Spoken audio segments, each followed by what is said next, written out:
Bismillahirrahmanirrahim. Assalamualaikum warahmatullahi wabarakatuh. Perkenalkan, saya Wahyuni Talib dari kelas Pendidikan Matematika 2020B dengan NIM H0220012. Baik, di sini saya akan menampilkan video simulasi mengajar siswa kelas 12 tingkat SMA untuk memenuhi tugas akhir atau tugas final yang diberikan kepada saya oleh dosen pembimbing, yaitu Ibu Nur Syafitri Amin, SPD MPD. Baik, sebelum masuk pada proses belajar mengajar, di sini saya akan menjelaskan sedikit teori belajar yang saya gunakan, yaitu teori belajar kognitif. Teori kognitif ini lebih menekankan pada belajar merupakan suatu proses yang terjadi dalam akal pikiran manusia secara kompleks dan berjalan dengan kesinambungan. Model ini lebih mengarah pada studi bagaimana siswa belajar berpikir, serta pada prosesnya di mana belajar bukan hanya cenderung terhadap hubungan stimulus dan respon, tetapi juga perilaku bagaimana seseorang mencapai tujuan belajarnya. Teori kognitif. Di sini siswa belajar sesuai dengan perkembangan kognitifnya. Dalam teori ini, siswa dapat membangun sendiri dunia kognitif mereka, sehingga informasi yang mereka dapat dituangkan dalam akal pikiran mereka dalam menghadapi lingkungannya. Baik, selanjutnya saya akan memaparkan juga sedikit tentang model, metode, strategi maupun teknik yang saya gunakan dalam pembelajaran ini. Yang pertama, metode pembelajaran berupa metode pembelajaran ceramah, diskusi kelompok, dan tanya jawab. Yang kedua, model pembelajaran. Model pembelajaran yang saya gunakan di sini yaitu kooperatif tipe STAT atau Student Teams Achievement Division, di mana model pembelajaran ini lebih mengarah pada kerjasama antara kelompok dalam mengetahui dan menjelaskan serta menyelesaikan permasalahan-permasalahan yang diberikan oleh guru. Yang ketiga adalah strategi pembelajaran. Strategi pembelajaran yang saya gunakan yaitu discovery, di mana strategi pembelajaran ini lebih mengarah pada keaktifan siswa dan bagaimana siswa belajar menemukan penyelesaian dari permasalahan yang diberikan oleh guru. Selanjutnya adalah media pembelajaran, yaitu video pembelajaran, LCD, dan papan tulis. Yang kelima adalah teknik pembelajaran, yaitu tanya jawab, di mana siswa akan menjawab pertanyaan yang diberikan bersama-sama dengan kelompoknya. Dan yang terakhir adalah pendekatan. Adapun pendekatan yang saya gunakan di sini yaitu pendekatan ekspositori, di mana pendekatan penyampaian materi dari guru kepada siswa. Baik, untuk mempersingkat waktu, berikut saya tampilkan video simulasi mengajar siswa kelas 12 tingkat SMA dengan materi turunan fungsi trigonometri. Bismillahirrahmanirrahim. Assalamualaikum warahmatullahi wabarakatuh. Bagaimana kabarnya hari ini adik-adik? Alhamdulillah ya. Alhamdulillah baik semua ya. Baik, sebelum kita mulai pelajaran hari ini, semoga semuanya adik-adik sehat selalu dan yang tentunya tetap semangat pada hari ini dalam memahami pembelajaran kita. Baik, terlebih dahulu supaya pembelajaran hari ini lancar dan bermanfaat, kiranya ketua kelas memimpin doa dulu sebelum pembelajaran dimulai.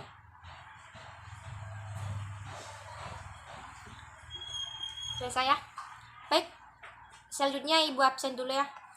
Ketua kelas, apakah ada yang tidak hadir hari ini? Alhamdulillah hadir semua ya. Baik, kita langsung masuk saja ke pembelajaran. Minggu lalu kita telah belajar tentang turunan fungsi aljabar. Nah, sekarang kita akan melanjutkan pembelajaran yaitu turunan fungsi trigonometri. Sebelum masuk pada pembelajaran, terlebih dahulu ibu akan membacakan tujuan pembelajaran yang akan kita capai pada hari ini. Yang pertama, peserta didik mampu menjelaskan turunan fungsi trigonometri. Yang kedua, peserta didik mampu menghitung nilai turunan fungsi trigonometri. Dan yang terakhir, peserta didik mampu bekerja sama dalam kelompoknya dengan baik dalam memahami dan menyelesaikan permasalahan yang diberikan oleh guru. Nah, itulah tadi 3 tujuan pembelajaran yang harus kita capai pada hari ini.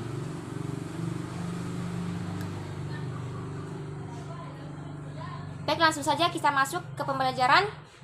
Nah, tunggu dulu. Sebelum itu, Ibu akan bagi kelompok dulu ya, nanti kita akan diskusi. Ketua kelas silahkan bagi teman-temannya dalam 5 kelompok ya. Ingat, tidak boleh ada yang pilih-pilih teman. Harus saling melengkapi supaya pembelajaran hari ini dapat tercapai, semua siswa dapat memahami materi pada hari ini. Silahkan ketua kelasnya untuk membagi temannya masing-masing. Oke. Baik ya, kita masuk ke dalam pembelajaran, yaitu turunan fungsi trigonometri. Baik, terlebih dahulu silakan adik-adik buka buku paketnya halaman 65 materi turunan fungsi trigonometri. Sudah ya? Baik.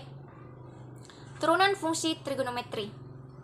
Terlebih dahulu Ibu ingin bertanya, ada yang masih ingat atau ada yang ingin membacakan materi kita minggu lalu mengenai pengertian dari turunan? Ya, silakan Putra, bacakan atau mungkin menghafal apa itu pengertian dari turunan. Ya, silakan. Ya, betul ya. Turunan merupakan suatu perhitungan terhadap perubahan nilai fungsi karena adanya perubahan nilai input atau variabelnya. Ada beberapa macam turunan, seperti turunan aljabar, turunan akar, turunan parsial, turunan trigonometri, dan banyak lagi lainnya. Dan pada hari ini kita akan mempelajari tentang turunan fungsi trigonometri. Ada yang tahu apa itu turunan fungsi trigonometri? Atau bisa dibacakan dari buku paket masing-masing supaya teman-teman dengar juga apa itu pengertian dari turunan fungsi trigonometri. Ada yang ingin membacakan? Ya, silakan. Ya, benar sekali ya. Turunan fungsi trigonometri merupakan suatu proses matematis untuk menemukan turunan dari suatu fungsi trigonometri atau terkait perubahan dengan suatu variabelnya.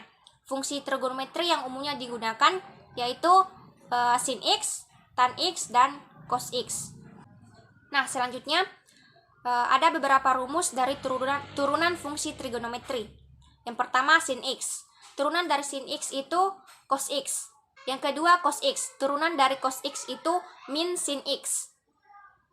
Selanjutnya, tan x. Turunan dari tan x itu secant kuadrat x. Yang keempat yaitu kotangin x. Turunan dari kotangin x yaitu min kosekant kuadrat x. Yang kelima, secant x.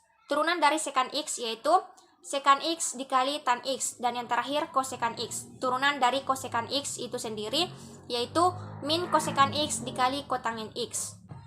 Nah, untuk yang lebih jelasnya kita langsung saja masuk pada contoh soal. Di buku paketnya ada contoh soal ya. Bisa dilihat. Yang pertama yaitu tentukan turunan pertama dari min sin x ditambah cos x. Bisa dilihat dulu. Ada yang ingin ditanyakan mengenai contoh soalnya? Apakah ada yang belum paham? Baik, Ibu jelaskan dulu ya. Turunan dari y sama dengan min sin x ditambah cos x. Tadi kita telah pelajari atau kita lihat tadi rumus dari turunan fungsi trigonometri. Turunan dari sin x itu berapa? Ada yang ingat? Ya, betul ya, cos x. Sedangkan turunan dari cos x berapa? Ya, min sin x ya. Sehingga turunan pertama dari y sama dengan min sin x ditambah cos x itu sama dengan min cos x dikurang sin x. Bagaimana? Ada yang ingin ditanyakan lagi? Sebelum kita masuk pada contoh yang kedua. Baik, kita masuk pada contoh yang kedua, yaitu tentukan turunan pertama dari y sama dengan 2 sin x dikurang 5 cos x ditambah 3x kuadrat ditambah 4x ditambah 6. Bagaimana? Bisa dilihat dulu, perhatikan contoh soalnya.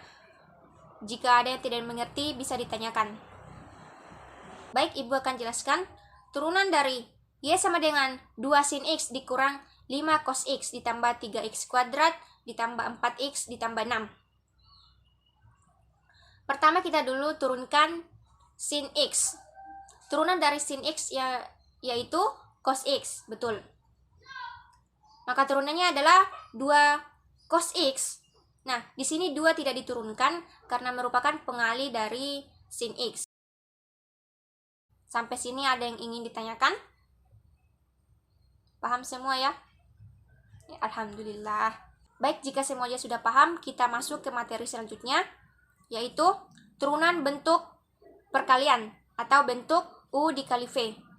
Nah, turunan bentuk Y sama dengan U dikali V. Jika diturunkan, maka menghasilkan Y aksen sama dengan U aksen V ditambah U V aksen. Untuk lebih jelasnya, kita masuk pada contoh soal. Tentukan turunan pertama dari Y sama dengan X kuadrat dikali sin 3X. Nah, pertama-tama kita tentukan dulu yang mana sebagai U dan yang mana sebagai V. Nah, kita ketahui U sama dengan X kuadrat dan yang jadi V yaitu sin 3X. Setelah itu kita turunkan keduanya. Turunan dari U sama dengan X kuadrat itu 2X. Sedangkan turunan dari sin 3X yaitu cos 3X dikali 3. Sehingga menghasilkan turunan dari sin 3X yaitu 3 cos 3X. Jika kita sudah mengetahui keduanya, kita langsung saja substitusi atau masukkan ke rumusnya, yaitu Y aksen sama dengan U aksen V ditambah U V aksen, yaitu 2X dikali sin 3X ditambah X kuadrat dikali dengan 3 cos 3X. Sehingga menghasilkan 2 sin 3X, sehingga menghasilkan sama dengan 2X dikali sin 3X ditambah X kuadrat ditambah 3 cos 3X. Sehingga hasil akhirnya yaitu 2X sin 3X ditambah 3X kuadrat dikali cos 3X. Bagaimana sampai sini? Apakah adik-adik sudah paham? Jika belum paham, silahkan ditanyakan ya.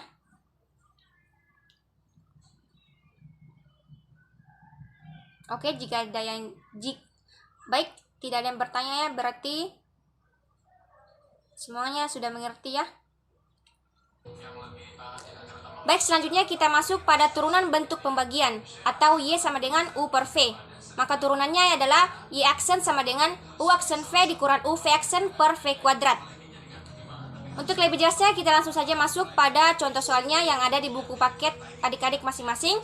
Yang pertama yaitu, jika Y sama dengan 1 ditambah cos X per min sin X, maka tentukan dy per dx-nya. Baik, sampai di sini apakah adik-adik sudah memahami semuanya atau masih ada yang bingung atau belum memahami? Silahkan ditanyakan. Baik, pertanyaan yang bagus ya. 1. Kenapa bisa langsung dapat 1?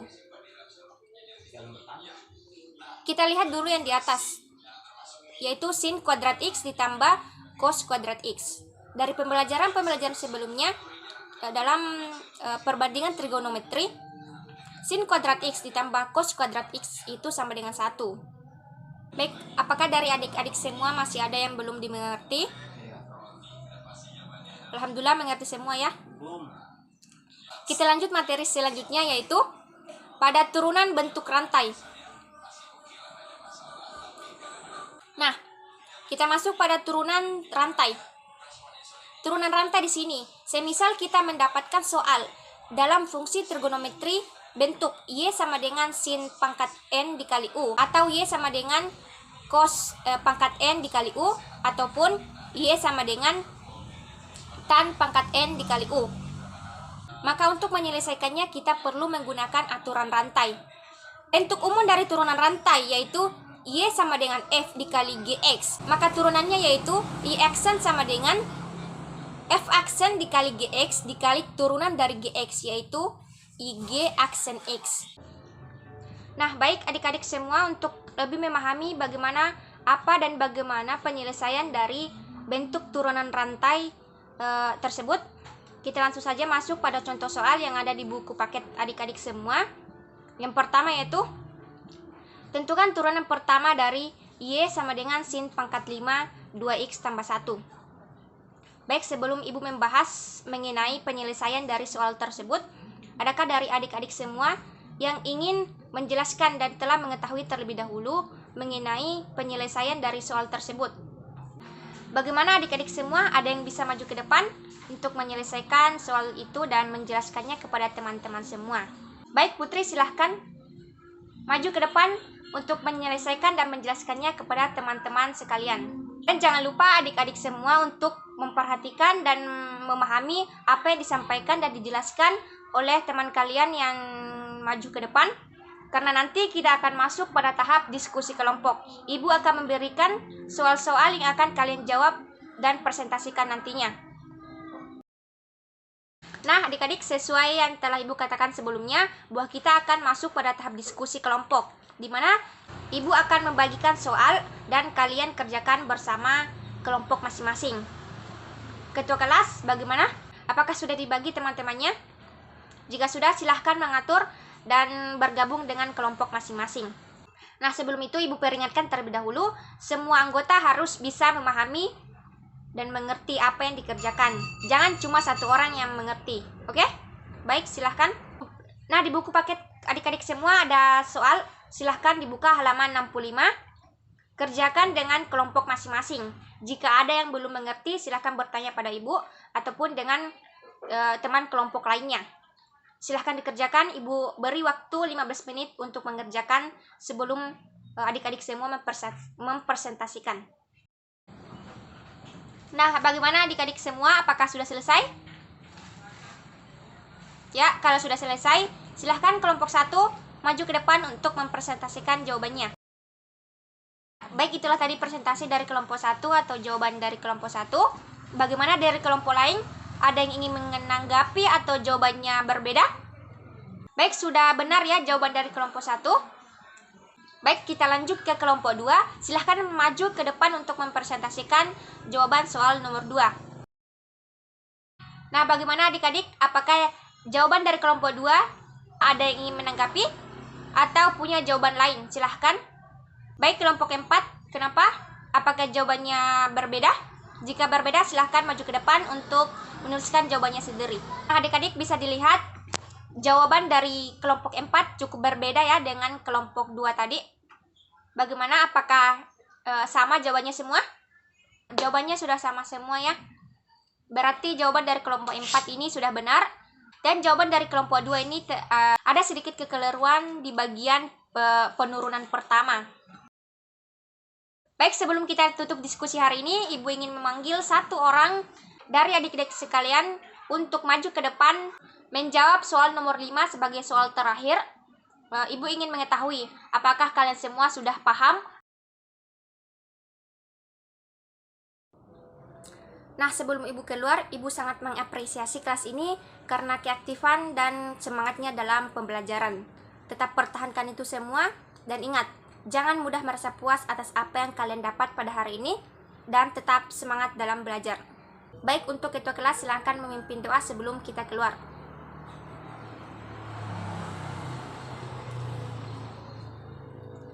Baik adik-adik semuanya, sampai jumpa minggu depan. Ibu akhiri pertemuan hari ini dengan mengucap Alhamdulillah dan Assalamualaikum warahmatullahi wabarakatuh.